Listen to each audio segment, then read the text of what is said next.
Timbog sa entrapment operation ang 5 tauhan ng LTO Region 2 matapos umanong magtuhang tumatanggap ng pera kapalit ng umano'y pag-release ng isang impounded na sasakyan. Isinagawa ang operasyon sa Barangay Banggot, Bambang, Nueva Vizcaya umaga kahapon. 4 na agent at isang team leader ang na-corner ng otoridad. Base sa salaysay ng complainant, humihingi umano ang grupo ng 200,000 pesos kapalit ng pag-release ng isang impounded van at 25,000 pesos bilang panimulang settlement. Manghaharap ang 5 sa patong-patong na reklamo. Wala pang pahayag ang 5 na aresto at ang pamunuan ng LTO Region 2.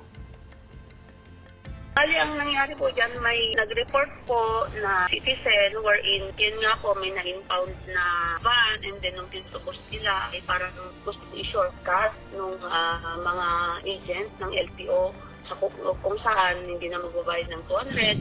Bagkus parang tutubusin na lang ng lesser price para makuha na nila agad yung van.